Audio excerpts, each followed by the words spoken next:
Hi, welcome everyone. We're delighted today to have Victoria Costina from Caltech tell us about information performance trade-offs in control. Thanks, Yuval. So I can just start. Yes, thank you, Yuval, very much for having me here again. As usual, it's a pleasure to be visiting. And today I will talk about the fundamental trade-offs between information and performance in control systems. And the application I'd like you to have in mind is the following. So suppose you are a person who is trying to control a system, a stochastic system, which you can imagine as a flying drone. And you're trying to control it while standing on the ground. So you need to communicate with the system via a rate-constrained communication channel, which can be noisy, wireless channel. So communication is expensive. It costs to communicate with the system.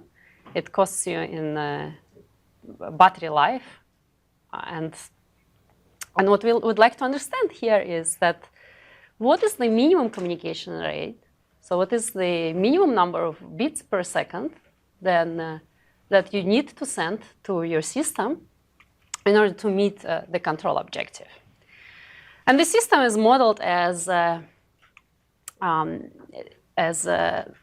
stochastic dynamic system. So xt here is the state of the system, which you can, in a drone case, you can imagine it being the vector of position, velocities, accelerations. And ut here is the control. So that's the signal that is applied to the system. And then the goal, our goal here is to understand how to design the best encoder and controller for communication over this noisy channel in order to control our system to within a given performance objective. And I'm going to make it much more formal as the talk goes on. So this is what we are after. So we would like to understand this trade-off. So we would like to characterize this curve, which is the trade-off between rate, communication rate, and the cost. And we would expect that it would look something like that. So cost is the penalty that measures how inaccurately we are able to control the system. So the higher cost is worse. And yeah, we are interested in this trade-off from information-theoretic perspective. So we are not limiting our control strategies or our encoder and decoder to be linear or to have any particular structure. So we are interested in this fundamental trade-off. So what in principle can be achievable among all causal strategies. And this is a well-studied problem. So many people looked at this before. Most of the prior work has been focused on stability analysis. So what it means is that these people have focused on what is the minimum rate required to keep the system stable, which means that to keep the cost bounded, so less than infinity. So in other words, they determined what is the asymptote that this red curve tends to as the cost increases to infinity. So what was the motivation for them to study them but not train drones, I think? What was the motivation to study? I mean, I missed the first slide. Oh yeah. The motivation is to understand what are the best information-theoretic trade-offs achievable in the system, in distributed control system. And one very natural application is when you're trying to control a flying drone over a wireless channel. I saw there was work in '99, so what was their motivation? I was asking. Oh, what was their motivation? Well, it's just an example. Other lots of systems. Yeah, I guess it's just a very natural question to ask, right? Because people have been studied control systems forever, then it's just very natural to ask from a theoretical perspective. So what happens if we now have rate limited communication? Can you just say again what was the thing you just said about the asymptote? Oh, the asymptote. Say it one more time. Yeah, so stability. So as I said, a bunch of a big body of work, of prior work, focused on stability analysis. So in other words, they focused on determining where this curve tends to as the cost increases. So if your drone crashes, it's cost infinity, basically. That's, is that? Yeah. So an unstable system is infinite cost. Yeah, exactly. Yeah, yes. So they looked at the minimum, the absolute minimum communication required in order to keep it stable, right? So it's just anything less than infinity.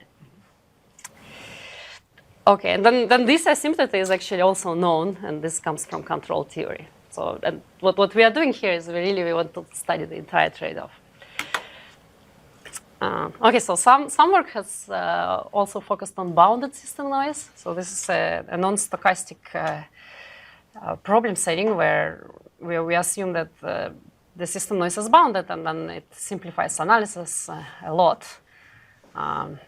Because you don't need to get into those stochastic issues. And then also there has been some interesting work on linear quadratic Gaussian control. So here what we would like to do, we would like to step away from the assumption of Gaussianness. So we would like to study systems that have noise that are not noises that are not necessarily Gaussians. And again, in contrast to prior work, we would like to understand the entire trade-off rather than just the asymptotes. And it's a difficult problem. And here I try to outline why I think the problem is difficult. Even though it's been thoroughly studied, it's still not solved. And here are some of the reasons why. So what we're trying to do here, we are essentially trying to bring together information theory and control. And the underlying assumptions in the two fields are very different. So usual assumptions that we see in information theory are the following: that the source is stationary and memoryless. Then we usually assume that we can do block coding, so we can code over long blocks. We also allow large block lengths or large delays. And the data is static, meaning that the data is something given to you, given to the encoder. And the encoder cannot change the data. So the only task of the encoder is to take this data and to convey it to the destination. So in control, everything is vastly different. So a successful coding strategy for control would have infinite memory, right? Because your drone position would have memory, obviously. So any code any successful code that you would think of should take advantage of that memory. And instead of block coding, something more like convolutional coding should be used, where instead of looking into blocks of symbols, we are really looking at a stream of data that keeps coming, and then you have this infinite memory, and then somehow you need to design a strategy to take into account that memory, but to do it very fast without allowing those large delays, which are catastrophic for coding systems. Obviously, if you don't control your drone for some time, it's just going to crash. So we cannot, unfortunately, allow any delay really in the control systems. And the final point is that what's very different and very interesting from a technical point of view is that in control systems, the encoder can modify the data to be encoded at the next step. So let's look again at this picture. Right, so what happens is the encoder, whatever decision it makes at time t, actually affects the system state at time t plus 1. And so why this feedback loop? So there is this very interesting dependence here that that sort of kills this separation between communication and control. Okay, so that's the final point why these problems are in fact challenging. And let me now introduce everything formally. So this was just a high-level overview. So formally, this is the baby version of a problem. So let's just focus on a scalar system, which evolves according to this linear equation. So xt is the state at time t, a is the system gain, and ut is the control signal, and then vt is an IID noise sequence, which we just assume that it has a density, and it's the samples are identically distributed and independent of each other, but we don't assume anything beyond that. So it's not necessarily Gaussian, or it might not be bounded. Okay, unlike the majority of relevant literature. Oh. We know A. We know A, yes. So for this setting, we assume that we know A. So we know, we know the system equation. We know A. We don't know VT. This is a random variable, and we need to design UT based on everything that was observed up to that point. Okay, so formally, we would like to choose the encoding sequence, the decoding sequence, and the control sequence, so as to minimize the control cost, which is, in this case, mean square deviation from 0, which we are measuring in this way. Okay, so it's time averaged, normalized deviation from the target where we want to bring our system, which we can, without loss of generality, assume that the target is 0. And this then would measure how badly really we are doing. So the goal is to minimize this thing, subject to this causality constraints, right? Because you need to choose the decoding sequence and the control sequence, taking advantage of everything you have seen up to that point, but not in the future. Okay, and let's look at what is known. Without rate constraints, now let's look at the unstable system. So if the system is stable, really, then there is not much to do here, because you don't need to control it. It just stabilizes on its own. Right, so let's look at the unstable system. What is the best control action that you can do if we have infinite communication rate? And it's well known in control literature that the best you can do is just cancel what you are seeing, basically, and scale it appropriately. Okay, and this results in the mean square cost equal to variance of your noise. And it's a very well-known result. It's not perhaps immediate that you can see that, but you can write down the recursion and show that indeed you cannot do any better. No, you're claiming that this is the best you could do. This is the best. This is the absolute best. It's well known that this is the absolute best you can do, even if you have so the best you can do without rate constraints. So if you have infinite communication rate. And what do you mean by rate constraints? Rate constraints, I haven't really introduced those yet, but intuitively, it's the number of bits that you can send over this channel is, so that's the next step. I mean, I just wanted to query that you said it's not obvious that this is the best you can do. Well, it is, okay, in this case, it's, Because I don't know what VT is going to be, so... So that's, in this case, it's really obvious. That's the best you can do. What is MSC? Mean square cost. So mean square cost is what I call this expression. So the best mean square cost that you can attain is that. Oh, VT is IID. I see. VT is IID. Okay, so let's talk now about communication constraints. The function we are looking at is defined as follows. So this is called the rate cost or cost rate function.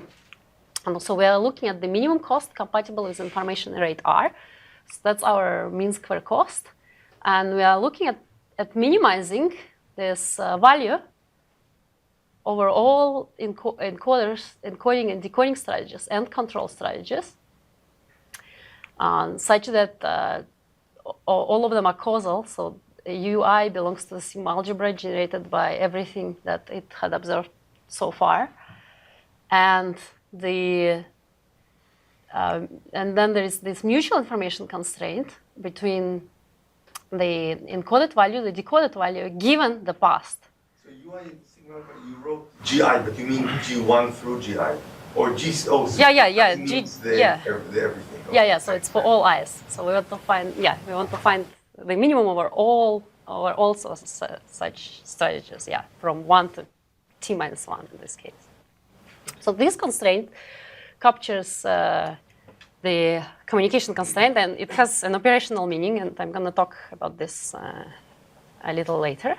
So could you just remind me again, what are U, F, and G? I mean, you told us about UI, let's go back to the picture. So Fi is the encoder signal. So that's a map, F. But are these things maps or just the actual signals? Signal. Those are signals. Or this could be a stochastic mapping. So FT is a stochastic mapping based on everything it had observed so far to the input, to the channel input alphabet. And then similarly, GT is the current channel output, and UT is the control signal. And what you actually said. G is what you receive, and U is the... So GT is what you, FT is what you send, GT is what you receive, and UT is your control. Okay, and now could we go back to that minimization? Sure. Enlightenment. So U... So G super I is all the G's until UI. So all the G's, so UI, Fi, GI for all I's. Yeah, so all of them. UI... And so we want to find this joint minimal. But it's this last one. So the joint information between F and G is G. Right, so, okay, let me just go back to this. So that's what we're minimizing over. The encoding sequence, the decoding sequence, the control sequence, all causal strategies. So UI, GI, and Fi can only depend on what they have observed up to point I, and not on the future. And then there is this mutual information constraint. So this measures the mutual information between the channel input, the channel output, based on everything we have observed up to that point. I find this confusing because it doesn't seem to be saying anything about the channel. Yeah, because we're minimizing. We're finding the best channel. We're finding the best channel. But so the information between Fi and GI together with G super I minus 1 isn't about the channel. That's exactly about the channel. It's conditional on G minus 1. It's the amount of mutual information between the input and the output of the channel. Conditional in the past, but you're bringing up. Oh, I see. Between Fi and GI conditional. In the past, yes, and here we are looking at the minimum over all channels actually. So we are looking at the best possible channel. That's so we're not fixing the channel in fact here. So instead we're minimizing over the best channels, and we're looking at this absolute minimum. So what is, even if we have the best possible channel, what is the best that we can do? So it's a bound more than a natural strategy because you, in fact, you don't get to choose your channel. Exactly. That's why I'm saying I will talk later about its operational meaning. Often you do get to choose your channel. You have a restriction, You have a restriction on how many bits you can transmit, but exactly the mapping. When you're transmitting R bits, but then you have a mapping that will. Yeah, absolutely. Coding. That's what coding does, right? So coding designs. Often it's design the channel. It's designing the channel. If I designed it, I would design it with no noise. The problem is how many bits you can transmit. You can transmit only R bits. Yeah, because. Yeah. It's fine. Yeah. The definition is perfect. Yeah. So the problem is exactly that. How, like, this problem setting, that's what it's saying. How do we design the best channel that can transmit only R bits? How do we design such best channel mapping subject to this rate constraint? And the best in the sense of this mean square error. And then we can invert this function and take the limit. And then we define the rate cost as the minimum R, such that the limsup of this BT of R doesn't exceed your target cost B. Okay, so all we did here is we inverted it and we take the limit in the infinite time horizon. So what we ask is, what is the minimum rate compatible with operating cost B in the limit of infinite time? And that's what one of our main results says. It says that the rate cost function is lower bounded by this very simple expression. So as you see, you have log AA here. So that's the system gain, so the parameter of the system. Then you have this B here. The B is your target cost. And it also depends on the statistics of the noise through the variance of the noise and the entropy power of the noise. Okay, so these two quantities, so yeah, the entropy power is defined as follows, that it can be computed from the statistics of the noise. So, so if we plot this formula, this is approximately what we get. This is the cost here, and that's the output, the quantizer output entropy, or the rate cost function, and it looks something like that. So, and as I said, there are two asymptotes. So that's the variance of V. So you cannot do any better than that, even if you had infinite communication rate. And that's the log A limit. So you cannot do any. If you need at least log A bits in order to be able to stabilize the system with any cost. I'm still don't understand something with the graph. So as your rate increases, the cost. The cost decreases. Yes, absolutely, because the cost is the penalty, right? It measures how inaccurate you are able to control your system. Okay, and and of course, so if this was what was known previously, so now we know a lot more about these fundamental trade-offs. And of course, because once we know the entire curve, then we can have insights saying something like, okay, if the data rate falls below 1 knot per sample, then you're actually going to incur a massive penalty in the cost because the rate cost function here is almost flat, whereas increasing the rate from 1 to 3 knots per sample brings a lot of improvement. So it kind of gives you some operational idea about where you might want to operate.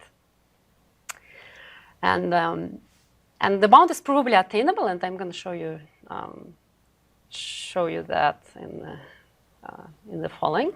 But now I would like to focus on this asymptote, just to show you some intuition of why this is indeed the absolute minimum number of bits per channel use that you can spend.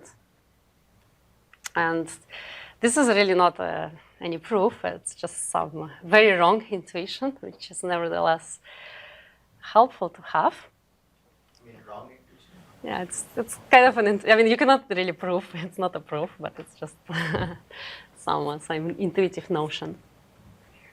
So let's say your cost is let's say your VT is bounded by B, so this is the case of the bounded cost. And let's say your rate is R, so you can transmit R bits, and the channel is noiseless. Then let's just use this uniform quantizer. So you just, the uncertainty after you send that value is going to be b divided by 2 to the r. And the best you could do, in fact, with this strategy is, again, just cancel what you observe, where xt now is not, xt hat is not the true system state, but a quantized version of it. And then there's a strategy to keep this bounded. So that would be your, after you apply this control, that would be the value that you need to keep bounded. So to keep it bounded, then indeed you need at least log a bits. Right? It's not a proof, obviously, but it kind of helps to understand why this indeed is the absolute minimum. Right, and in stochastic case, so when the noise is not bounded, actually even that was not known in this particular setting. So even in this particular setting where the noise is unbounded and not Gaussian, even this sense seemed that it was not known previously. So sorry? So there are two parts. You're saying that you need at least log a and that log a is enough. So. Right, you need at least log a. And so log a is not enough. You need at least, actually you need more than log a in order to be able to stabilize the system. Right, but when you say what part was not known, for which side, which of the inequalities? Neither of the, I mean, for this particular mean square cost, neither was known, neither was proven. And people have of course, come across this log a in various settings. In bounded case, it was known, and in Gaussian case, it was known. But in this particular setting where the noise is just arbitrary IID, even this was not known. But you know, general noise is harder than bounded noise. So yeah, exactly. So that's why I'm saying. So in this direction, it must have. So the fact that you cannot control if r less than log a. Right. That's. I mean, if you know it for bounded noise. I see what you are saying. Okay. Yeah. So when they consider bounded noise, then they consider other stabilizability criteria. So not this one. Right. So it's everyone who looks at this problem, they look at it slightly differently. So when they look at bounded version, they look sometimes at the maximum of deviation, and then it's a different setting. Like it doesn't really apply. It doesn't really apply here. Other comments? For the achievability, do you have a tail bound on the noise? Or any noise is really fine? Yeah, for the achievability, we do need some regularity assumptions. Yeah. So unfortunately, yeah, we cannot. We do need to assume something about the density. For the converse, we just need to assume that the density exists. For the achievability, we need to assume something more. So we need to assume that it's sufficiently smooth. But no moment bounds or assumptions? No moment bounds, just a smoothness assumption. Yeah.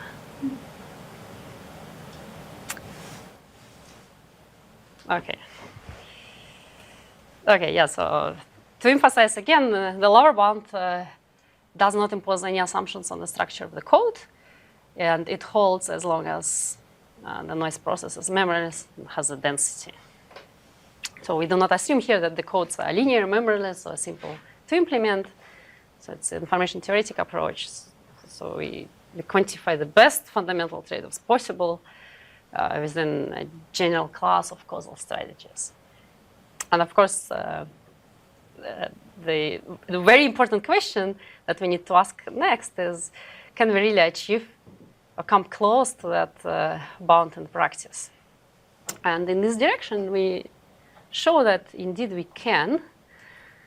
And this is our achievable scheme. So it's a very simple scheme. In fact, it's quite remarkable that it works. Right, so what it does is we have the controller. It just estimates. It just produces the best estimate given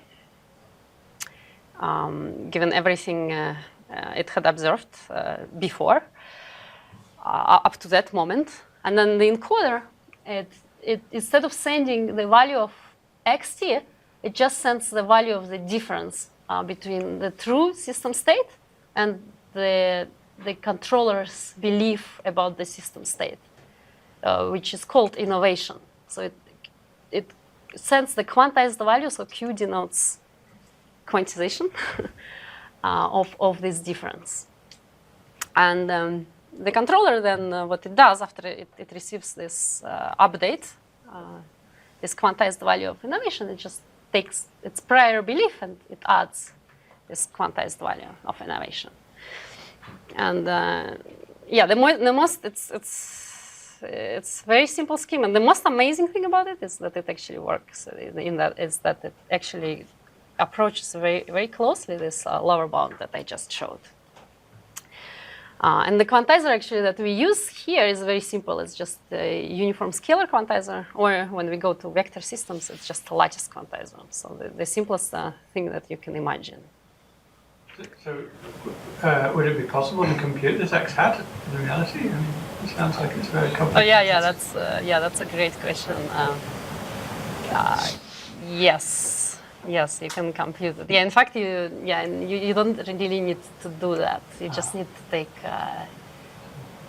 even taking the mean. So the mean of xt given the current observation works. Works pretty well. So you don't really need all that history. Is that a rigorous statement you just made, or just? Yeah.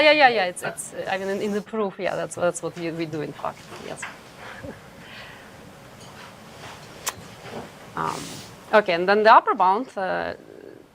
So the difficult part about this is the analysis, and our contribution here is that we're able to analyze this system rigorously, and this is the upper bound, which says that there exists a quantizer achieving cost whose output entropy is bounded as follows.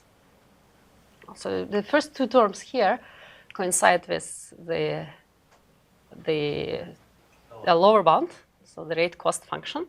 And then you have two penalty terms.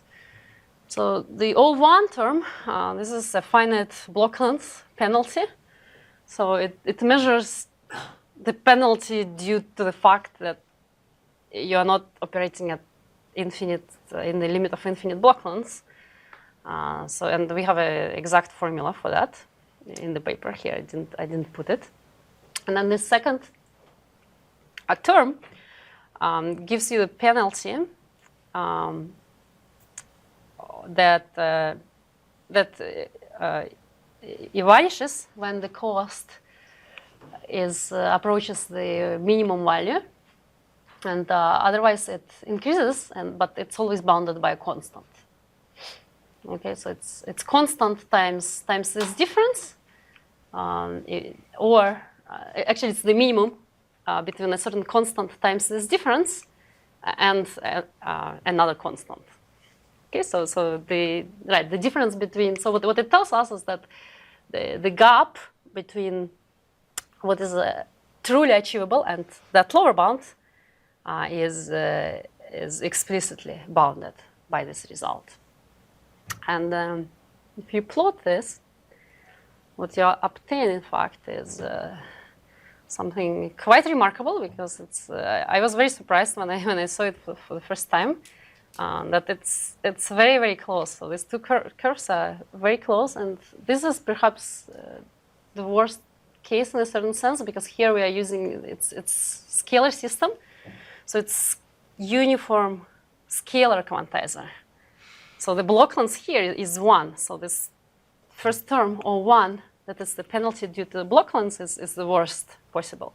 Yet, as you can see, the gap between the lower and the upper bound is really, really tiny. So here it's less than half knot. It vanishes further if you approach this low cost limit.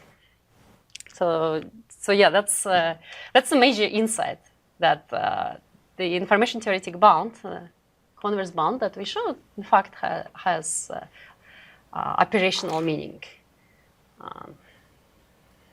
Because we show that at least in this setting of uniform scalar, lattice variable length quantization, in fact, you can approach it quite closely. And now let me spend a few minutes discussing extensions of this work. I just showed you a very baby version of it. But in fact, there are many extensions, some of which we already explored, and many of them are subject of future work. So first, let's look at vector systems. So I was just mostly focusing on scalar systems before, but really all these results carry over to vector systems. So in the vector system case, so xt, ut, and vt are all vectors, and then the system parameters are a and b's, which are known, a and b, which are known matrices, and the goal is the same. So we would like to optimize the control strategies, control and coding strategies in order to achieve a certain cost. And then the cost functions that we can handle with this technique are actually include not only this mean square cost that I showed previously, but also this generalization, which is called the linear quadratic regulator. So what it does here, it also puts a cost on control. So it not only penalizes the accuracy of our control in terms of system state, which is this term, but it also imposes a cost on how much energy we are spending. And this is called linear quadratic regulator. It's a classical penalizer used in control literature, and it's just nice that we are able to treat this case as well. And more generally, our lower bound looks like this. So we have the sum of non-stable eigenvalues of the system matrix A here, and then we have this additional term. So that's the absolute minimum in this case that you need. And then depending on how low your target cost is, then you need to pay that many more bits. So NU is the number of unstable eigenvalues of the matrix A. And B mean is the minimum cost attainable without rate constraints. So that used to be variance of V, remember, in the scalar case. So now it's something else which still can be computed, and it's well known what this B mean is. Then mu here is some matrix, which is again a known function of the system parameters. And if we particularize this to mean square error and to the system that has n unstable nodes, then what we recover looks almost as what we saw before in the context of scalar system. Sure. Question. Do you need A to be diagonalizable, or can you get around that? Oh no, we don't need A to be diagonalizable. No. Yeah, so the only How do you avoid that? Just curious. Oh, because you can, you can apply Jordan decomposition, and you can transform the system into a system that is. So the only assumption that we impose on A and B is that it's controllable, which again is a standard assumption in control literature. Okay, so as long as the pair A-B is controllable, then we are able to treat this case. Other questions? Okay, and so it extends to vector case, and it also extends to what they call in control partially observed control. So in this case, the sensor, instead of observing the full system state xt, it only observes a noise corrupted version of xt, so yt. So it only has a noisy observation of the system state. And the question is, what can we say about this system? And the way we model it is the following. The system is linear, and the observation is just scaled version of the system state plus some additive Gaussian noise. And actually, in this case, we actually do need to assume that VT and WT are Gaussian processes. And so it's in this particular case, we actually do need to assume Gaussianity. Design the sensor, or sensor is given? Yeah, the sensor is, the sensor is given. So what we're given is that YT. So that's the observation that we have access to. We cannot design the, we cannot design the system. Yeah, what we are designing is encoder and controller here. And then the key to solving this case actually is this separation of estimation and quantization, which says that the optimal encoder separates into the optimal estimator, followed by an optimal quantizer. And this result is kind of classical. It's Wolf and Zeev, 70s. And then, so once you do that, then what happens is that the encoder, you first need to just produce the best estimate of the system state given everything you have observed, and then you do the same thing we did before, except that now we apply this quantization strategy to those system state estimates rather than the true system states. Okay, and so that's what the second bullet says. That now instead of quantizing the system state, we are quantizing the process of system state estimates, which is generated by the Kalman filter. So there are well-known recursive formulas of how you can do that. Yeah, so the encoder still quantizes the innovation. Now the innovation is not the difference between observers.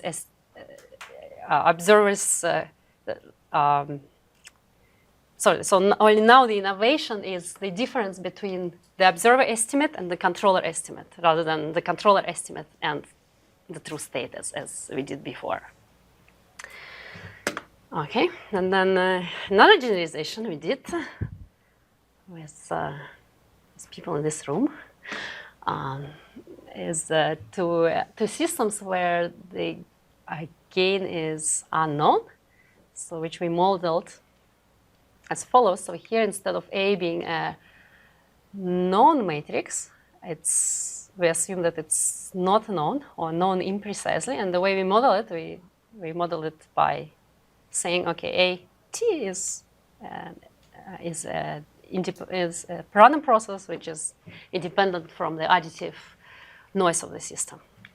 And this problem is remarkably more difficult, so much more challenging than the standard control setting that I showed before. And nevertheless, these techniques can be extended, and the interesting things can be said also about this problem, which is quite remarkable. Okay, another extension that we did is to control over a noisy channel. So even though our converse result applies to noisy channels, so this is what this bullet says, that the impossibility result applies regardless of whether the channel is noiseless or noisy. So as long as the capacity of this channel is less than the rate cost function, we cannot control the system at cost B. But in the achievability direction, what I showed really was noiseless quantization scheme. So a very natural and very practically important question is, can we say anything about how closely this bound can be approached over noisy channels? And in full generality, this is still an open problem, very interesting, very challenging open problem. That we did some baby steps in this particular case towards the solution. The challenge here is that the techniques, the classical information theoretic techniques that we use in communication are not applicable because whenever you make an error due to channel noise, then it can result in unbounded cost. So instead of relying on those classical techniques, What we propose to do here, we propose to use the joint source channel coding. And one example that we consider is the following. So here we are sending one sample over 2 channel uses. So this is this spiral is a variant of a space filling curve. And so our goal here is to map the real line to the plane.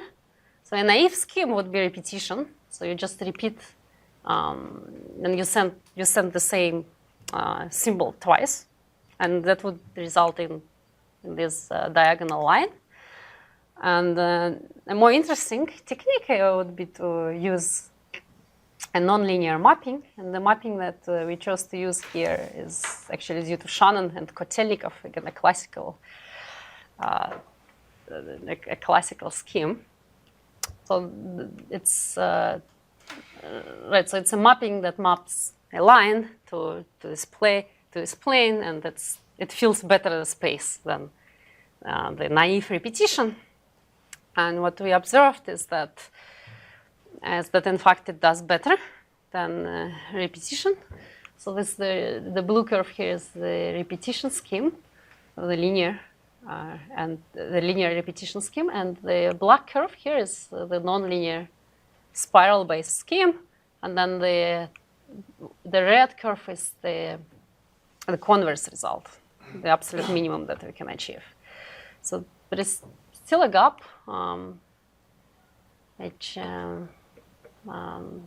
we hope we'll be able to close.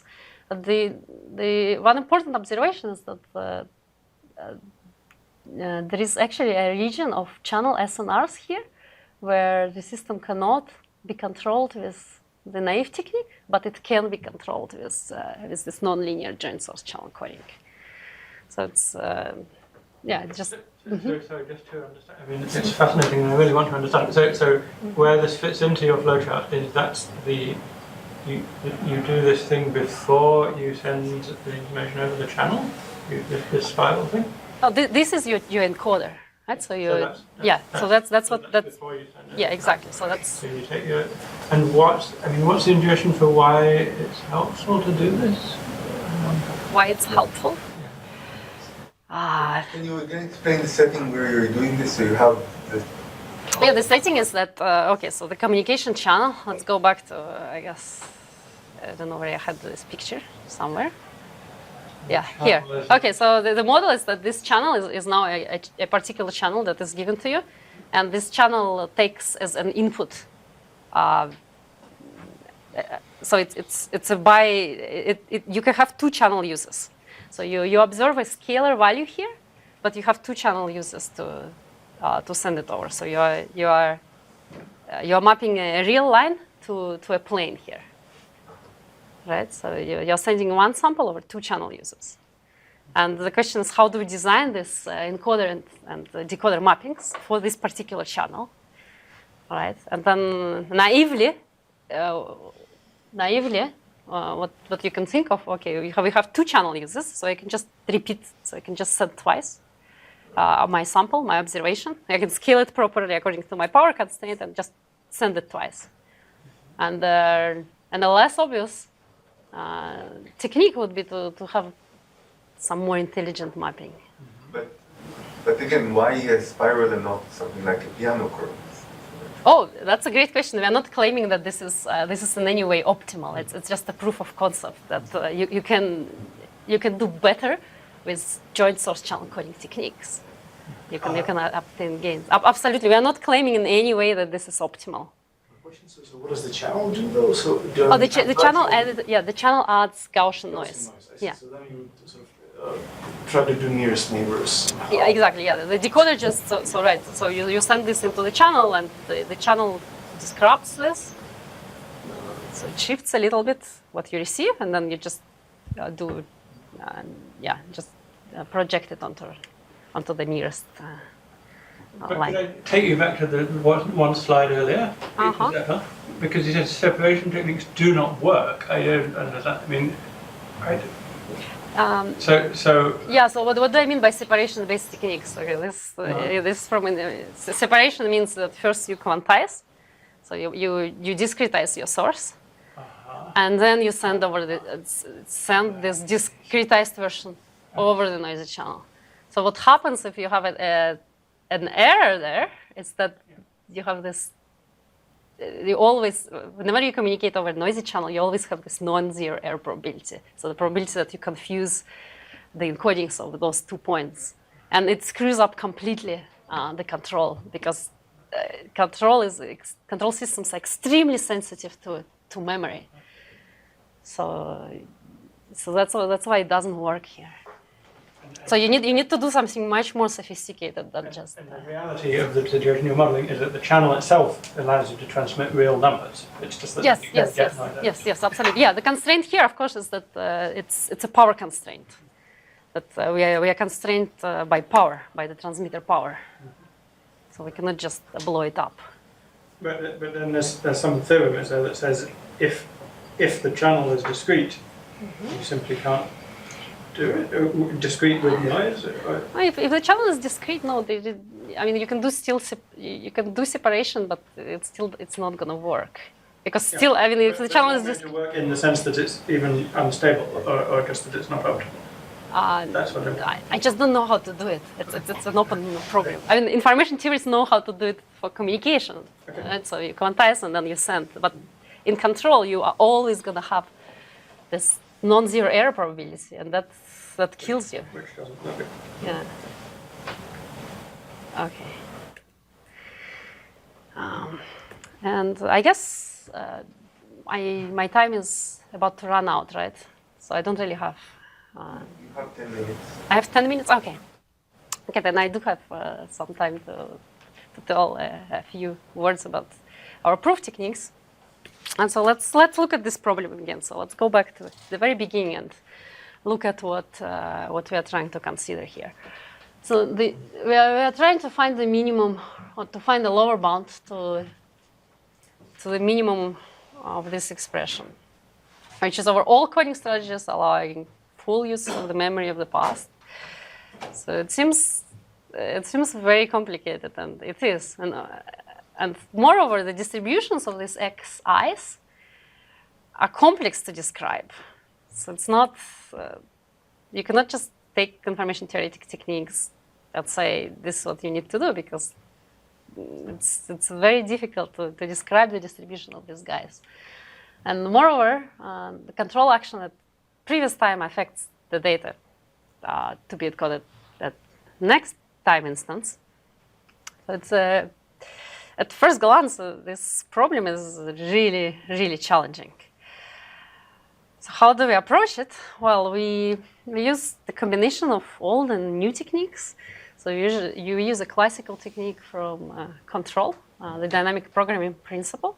So we assume that, let's assume that control actions U1 to UT minus 1 have already been chosen, and then the question is how to choose UT. So this kind of splits up the problem into smaller problems. So now this is fixed. So the only thing you need to minimize is what happens at the very last step. So we evaluate that, and then we continue this recursion. We deepen the backward recursion until we reach time 0. And again, it's easier said than done, because to evaluate, even after we have split the problem up like this, it's still not trivial to evaluate each of those terms. We use a combination of techniques. So we introduce a certain conditional distortion rate function. So it's a minimum between x and its best representation, subject to a conditional mutual information constraint. And the good thing about this is that this particular function it's a convex optimization problem. It's well studied in information theory, so we can draw upon that wisdom to treat this problem. And as I said, it's really a combination of techniques. So we derive new bounds to distortion rate function. So this is, okay, that's the minimum or all use of the best representation of x plus u given u. So this reflects back to this one of the biggest challenges that we have in this problem is that the control action u at point t can affect future states. So this this is how we are able to deal with it through this new information theoretic lower bounds. And then we apply classical Shannon's lower bound, which is a bound due to Shannon on information theoretic distortion rate function. And we also use entropy power inequality, which says that if x and y are independent, then we can split up the sum of the entropy power of x plus y into two terms. And so applying these techniques to our and dynamic programming principle, we are eventually able to derive that bound. And let me say a few words about achievability, which was most striking to me. So why does it really work? So it was very surprising to me that it actually works. There are several reasons for this. So first is encoding is variable length. So what it means is that instead of assuming that we have a fixed number of representation points to represent our source, instead we are fixing the average length of our encoding. So which means that our quantizer really here has a countably infinite number of representation points. So the average bit length of our descriptions is bounded, but at each particular instance, you can have if your source realization is particularly unfavorable, you can have a very long bit string representing that realization. And so that's one reason. And another reason is that the controller receives the quantized signal noise-free. Right? So as I said, when we have noisy channels, we only have really partial results. So we don't know yet how to do it over noisy channels. Very interesting research direction. Okay, then a couple more reasons. A Shannon lower bound is in fact tight when distortion is low, and actually more recently we were able to show a bound that is universal in distortion. So you can bound the difference between distortion rate function and Shannon lower bound universally in D. So that's the most recent result that we have. And moreover, lattice quantization is almost optimal if the distortion is not too large. So really, it's a combination of all these effects that makes this very simple scheme work. And yeah, the difficult part is the analysis of this, and for this we really need some sophisticated techniques that use smoothness of these distributions. And so because the difficulty here is that even though I specified explicitly for you the scheme, it's still hard to analyze because the distributions are rising at each step I induced by previous quantized values. So it's kind of tricky to come up with analytical results. And I'm guessing, fortunately, I don't have much time to go into detail about optimization, about how we did that. So let me go to the end.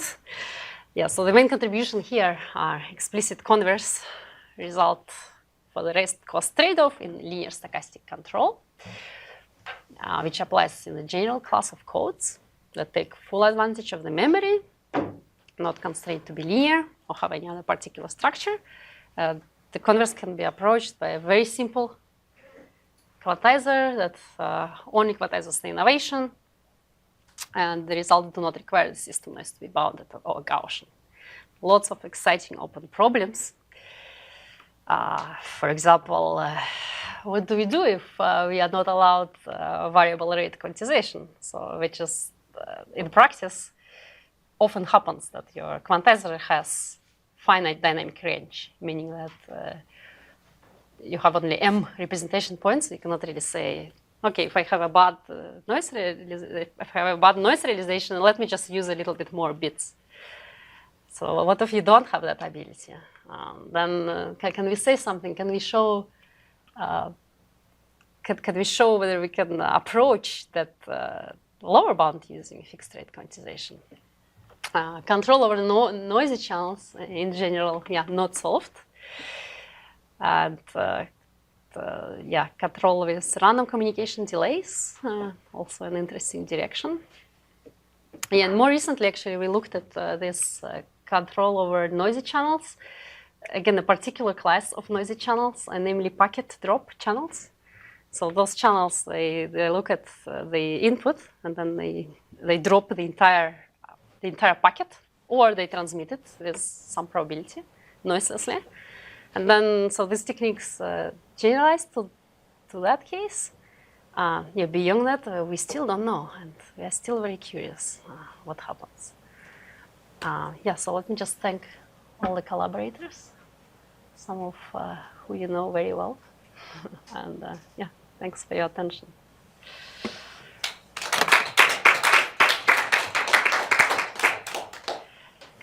Any questions? Additional questions?